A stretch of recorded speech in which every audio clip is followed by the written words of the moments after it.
안녕하십니까. 8월 22일 금요일 말씀 묵상 함께 시작하겠습니다. 오늘도 말씀으로 하루를 시작하시는 귀한 성도님들의 가정과 생업 가운데 주님의 은혜가 충만하시기를 기도합니다. 오늘 본문은 창세기 35장 1절에서부터 8절까지 말씀이고요. 통독하실 말씀은 예레미야애가 1장에서부터 2장까지 말씀입니다. 오늘 본문은 세겜에서 큰 위험에 빠진 야곱이 자기 집안을 이끌고 베델로 올라가는 모습을 보여주는데요. 이걸 통해서 우리가 영적인 안일함에 빠지지 않고 하나님을 처음 만난 그 초심으로 본질로 돌아가는 것이 얼마나 중요한가에 대해서 다시 한번 생각해 보았으면 좋겠습니다. 그럼 먼저 말씀 보시겠습니다.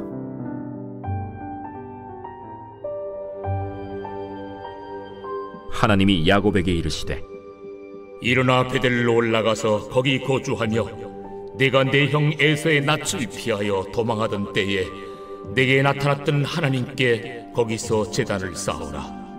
야곱이 이에 자기 집안 사람과 자기와 함께한 모든 자에게 이르되 너희 중에 있는 이방 신상들을 버리고 자신을 정결하게 하고 너희들의 의복을 바꾸어 입으라. 우리가 일어나 베델로 올라가자. 내 환난 날에 내게 응답하시며 내가 가는 길에서 나와 함께하신 하나님께 내가 거기서 제단을 쌓으려 하노라. 그들이 자기 손에 있는 모든 이방 신상들과 자기 귀에 있는 귀고리들을 야곱에게 주는지라. 야곱이 그것들을 세겜 근처 상수리 나무 아래에 묻고 그들이 떠났으나 하나님이 그 사면 고울들로 크게 두려워하게 하셨으므로 야곱의 아들들을 추격하는 자가 없었더라. 야곱과 그와 함께한 모든 사람이 가나안 땅 루스 곧 베델에 이르고 그가 거기서 제단을 쌓고 그곳을 엘베델이라 불렀으니 이는 그의 형의 낯을 피할 때 하나님이 거기서 그에게 나타나셨음이더라. 리브가의 유모 드보라가 죽음에 그를 베델 아래에 있는 상수리 나무 밑에 장사하고 그 나무 이름을 알론바굿이라 불렀더라. 창세기 35장은 야곱이 베델에서 하나님을 만난 후에 거기서 맺어진 하나님과의 약속이 성취되는 모습을 보여줍니다. 어제까지 본문에서 세겜이 디나를 범한 그 사건으로 인해 야곱과 그 가정 안에 있었던 문제가 완전히 드러나 버렸죠. 이로 인해서 야곱의 집안은 큰 위험에 빠지고 말았습니다. 이때 과거 야곱이 아버지 이삭의 집에서 형 에서의 위협을 피해서 도망했던 것처럼 야곱의 집안이 그 주변의 가나안 족속들의 위협을 피해서 도망하는 모습을 볼 수 있거든요.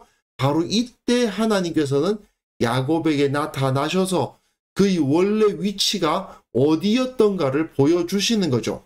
어쨌든 야곱은 그 도망길에 하나님을 만났던 거 아닙니까? 마찬가지로 야곱과 그 아들들이 다시 그 도망하는 길에 하나님을 만나게 되는 것을 볼 수 있습니다.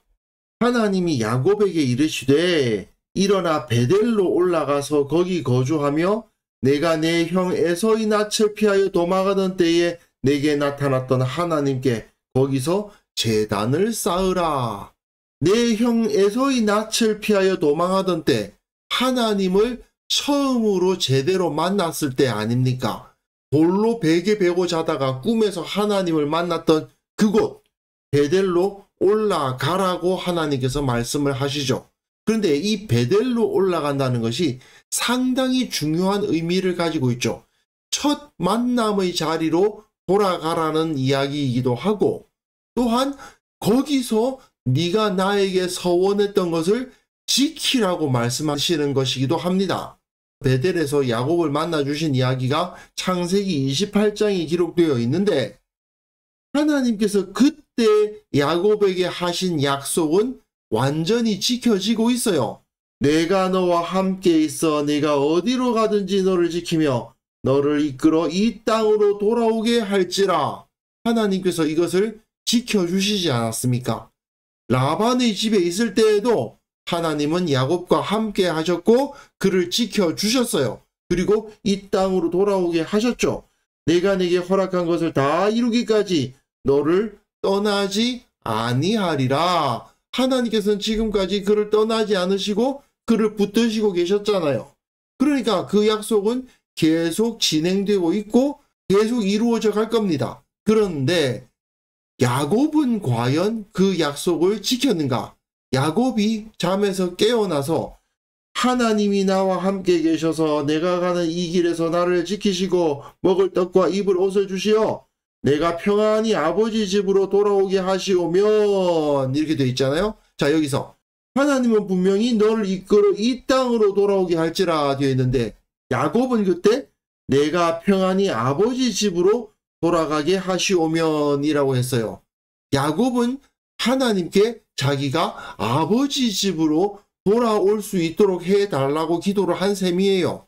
그런데 정작 아버지 집으로 돌아갈 수 있는 상황이 되었음에도 불구하고 아버지 집으로까지는 가지 않고 세겜에서 머물렀죠. 몇 년을 머물렀는지는 정확하지 않지만 시므온과 레위가 칼을 들고 사람들을 살육할 수 있을 정도로 장성할 때까지 그 세겜에 머물러 있었던 거 아닙니까? 분명히 베델에서 처음 하나님을 만났을 때에는 자기가 아버지 집으로 돌아가기를 원한다고 기도했었지만 아직까지 돌아가지 않았어요. 그리고 여호와께서 나의 하나님이 되실 것이다 라고 고백하고 있는데, 물론 하나님을 섬기고 있었던 것은 사실이지만 라헬이 드라빔 숨기고, 그리고 2절부터 나온 것을 보셔도 아실 수 있는데 그 집안 가운데 우상이 득실득실해요. 즉 하나님을 온전히 섬기고 있지 못했던 거죠. 그리고 내가 기둥으로 세운 이 돌이 하나님의 집이 될 것이요, 베델로 돌아가서 거기서 제단을 쌓겠다고 분명히 서원을 했는데 아직까지 그 서원 지키지 않았죠. 하나님께서 내게 주신 모든 것에서 10분의 1을 내가 반드시 하나님께 드리겠나이다. 이것은 10분의 1을 바친다는 것은 하나님께 조공을 바치는 나라와 같아서 하나님을 온전히 섬기는 자가 되겠다는 의미입니다. 그런데 정말 그렇게 온전히 섬겼더냐라는 질문을 하게 하죠. 야곱이 이에 자기 집안 사람과 자기와 함께한 모든 자에게 이르되 너희 중에 있는 이방 신상들을 버려라. 야곱이 아들들 가운데 이방 신상이 있다는 것을 알고 있었군요. 자신을 정결하게 하고 너희들의 의복을 바꾸어 입으라. 의복을 바꾸어 입으라는 말은 그들이 지금까지 어떤 옷을 입고 있었느냐? 그 주변의 히위 족속, 가나안 족속, 브리스 족속들과 같은 옷을 입고 있었다. 그들의 문화 가운데에서 살고 있었다라는 것을 보여주는 거거든요. 하나님을 온전히 섬기고 하나님을 나의 하나님으로 삼고 고백하겠다라고 말했지만 정작 자기 아들들 가운데에서는 이방 신상이 있고 그 옷은 이방인들과 같았더라는 겁니다. 그러니 내가 지금까지 안일하게 하나님의 은혜를 받아 누리고 있음에도 불구하고 내 서원을 지키지 못했다는 사실을 인정하면서 우리가 일어나 베델로 올라가자. 내가 베델로 올라가지를 않고 있었기 때문에 내가 세겜에서 머무르면서 그 서원을 지키고 있지 않았기 때문에 하나님께서 세겜에서 이런 일이 일어나도록 섭리를 하신 것일지도 모른다. 그러므로 우리는 베델로 올라가야 된다. 내 환난 날에 내게 응답하시며 내가 가는 길에서 나와 함께 하신 하나님께 내가 거기서 제단을 쌓으려 하노라. 자기가 이제 하나님을 찾아야 한다. 이제 우리는 세겜에 머물러 있을 수 없다. 현실적으로 위험하기 때문이기도 하지만 하나님의 부르심 앞에 내가 나아가야 되겠다. 나를 따라오너라. 그렇게 말하고 있는 거죠. 그러니까 그들이 자기 손에 있는 모든 이방 신상들과 자기 귀에 있는 귀고리들을 야곱에게 주는지라. 이방 신상, 귀고리 모두 다 이방 종교와 이방 문화의 영향력을 그들이 완전히 받고 있었다. 하나님을 섬긴다고 하면서도 이방 신도 같이 섬기고 하나님의 백성이라고 하면서도 이방 문화를 즐기고 있었다는 것이 여기서 드러나고 있죠. 야곱이 그것들을 세겜 근처 상수리 나무 아래 묻었다고 되어 있습니다. 그걸 모두 다 걷어서 그 세겜의 상수리 나무 아래에 묻어버리고 이제 우리는 더 이상 이런 것들과는 관계가 없다. 완전히 이런 이방 종교와 이방 문화와는 절연하겠다라는 것을 선언하고 그곳을 떠나는 겁니다. 그들이 떠났으나 하나님이 그 사면 고울들로 크게 두려워하게 하셨으므로 야곱의 아들들을 추격하는 자가 없었더라. 하나님께서는 여전히 그 약속을 지키고 계셨던 거죠. 하나님은 분명히 야곱이 어디를 가든지 너를 지키겠다고 말씀하셨잖아요. 그렇기 때문에 그 사면 고울들이 야곱의 가족들을 두려워하게 하시고 그들을 추격하지 않게 하셨습니다. 결국 야곱은 자기가 돌베개를 베고 자다가 꿈에서 하나님을 만난 곳 베델로 갔고 거기에 도착을 하죠. 야곱과 그와 함께한 모든 사람이 가나안 땅 루스 곧 베델에 이르고 되어 있습니다. 그가 거기서 제단을 쌓고 그곳을 엘베델이라 불렀으니 엘베델이라는 것은 베델의 하나님 그런 말이에요. 엘이 하나님이고 벳엘 하면 하나님의 집입니다. 그런데 엘베델 하면은 베델의 하나님. 근데 베델이 또한 하나님의 집이니까 하나님의 집의 하나님. 이거는 엘로헤 이스라엘. 그것과도 굉장히 비슷한 이름이라고 할 수 있죠. 세겜에서는 엘로헤 이스라엘을 세운 야곱이 여기서 다시 제단을 쌓고 그곳을 엘베델이라고 불렀습니다. 이는 그의 형의 낯을 피할 때에 하나님이 거기서 그에게 나타나셨음이더라. 처음 하나님을 만났던 그 자리로 돌아갔음을 여기서 보여주는 거죠. 초심으로 돌아갔고 처음 하나님을 만났던 그 자리로 돌아가 자기가 원래 어떤 자였던가를 되새기게 되는 겁니다. 근데 8절이 조금 뜬금없는 느낌이 듭니다. 리브가 유모 드보라가 죽음에 그를 베델 아래 있는 상수리 나무 밑에 장사하고 그 나무 이름을 알론바굿이라 불렀더라. 알론바굿이란 말은 통곡의 상수리 나무 그런 뜻이거든요. 알론이란 말은 상수리 나무란 말이고 바굿 하면 통곡한다 그런 말이거든요. 죽은 사람 때문에 애곡한다 그런 말인데 리브가 유모 드보라의 장사를 지내고 그곳을 알론바굿이라고 불렀다는 얘기입니다. 근데 왜 이 이야기가 갑자기 있을까? 이게 좀 이상하죠? 드보라라는 이 사람은 처음 나오는 이름이긴 합니다만은 리브가 유모였다고 되어 있습니다. 리브가가 이삭에게 시집 올 때 같이 따라온 그 유모겠죠.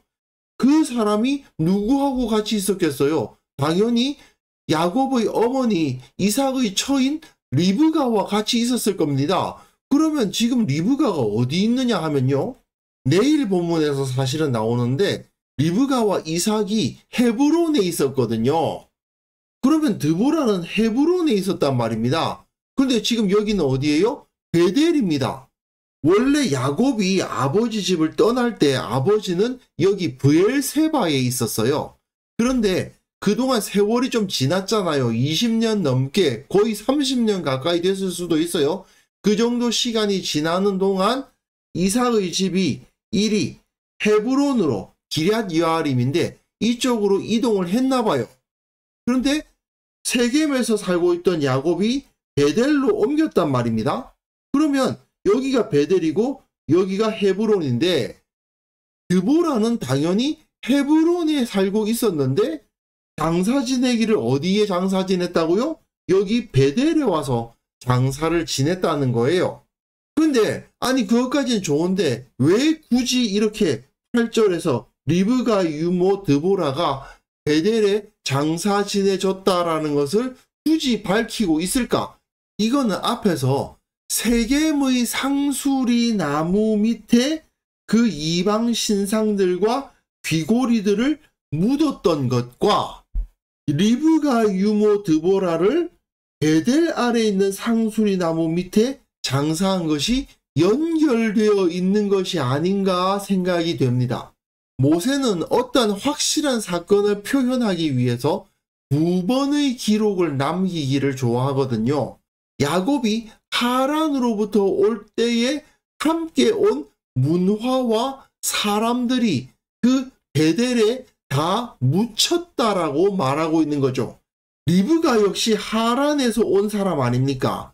그리고 야곱도 그 외삼촌 라반의 집 하란에서 이리로 왔죠. 문제는 하란에서 사람들만 온 것이 아니라 그 문화도 오고 우상숭배를 하는 경향도 같이 따라왔던 거 아닙니까? 그런데 이제 야곱은 세겜 땅에 자기 집안에 있는 모든 우상과 모든 이방 문화를 묻어버렸고, 또한 이 헤브론에 있던 그 어머니의 유모가 여기 와서 묻혔다는 것은 리브가에게 있었던 친정의 영향력을 모두 다 이 베델에 묻어버린 것이라고 말하고 있는 것이 아닌가, 그렇게 해석을 할 수 있을 것 같습니다.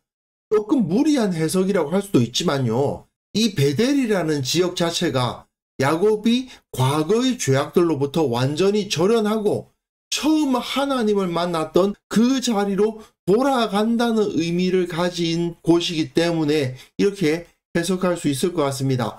이렇게 베델로 올라가 제단을 쌓았던 야곱은 이후에 아버지 이삭에게로 돌아가는 여정을 계속하거든요.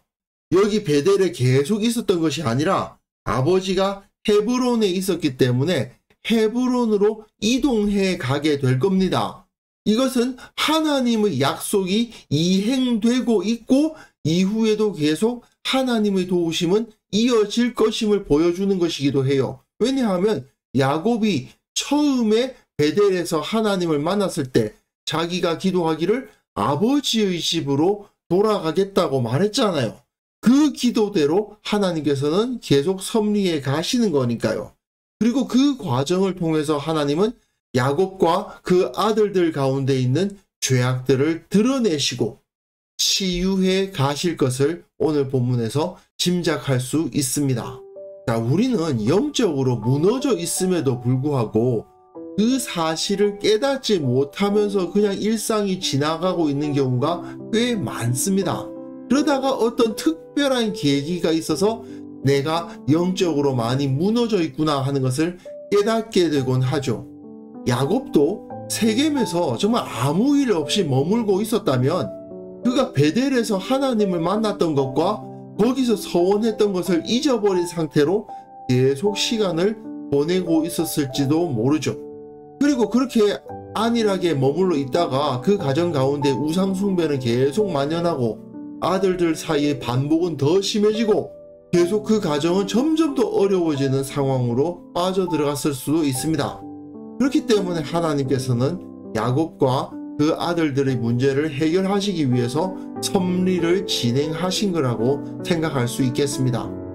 우리도 영적으로 깨어있지 못하면 계속 그 자리에 주저앉아서 서서히 무너지게 될지도 모릅니다. 그러면서도 아무런 문제의식도 가지지 못하고 주저앉아 있는 거죠. 그런 상태에 머물러 있어서는 당연히 안 되겠죠. 언제나 나의 영적 상태를 돌아볼 줄 아는 지혜를 가져야 될 것입니다. 혹시 우리에게 하나님께서 경각심을 불러일으키시기 위해서 어떤 계기를 마련해 주실지도 모릅니다. 그런 계기가 있든지 없든지 간에 우리는 나 자신과 내 주위를 돌아봄으로써 주님께서 원하시는 모습으로 돌아가기 위한 노력을 할 줄 알아야 됩니다. 거기에 머물러 주저앉아 있지 말고 일어나 베델로 올라가라. 그것이 바로 오늘 하나님께서 우리에게 주시는 말씀이 아닐까 생각합니다. 그래서 이 시간 함께 기도하실 때에는요, 영적 안일함에 빠지지 않도록 일깨워 주옵소서. 언제나 초심을 회복하게 하옵소서. 우리 교회 모든 성도들이 하나님을 만나고 부르심받았던 그 첫사랑으로 회복되게 하옵소서. 함께 기도하는 시간 가졌습니다.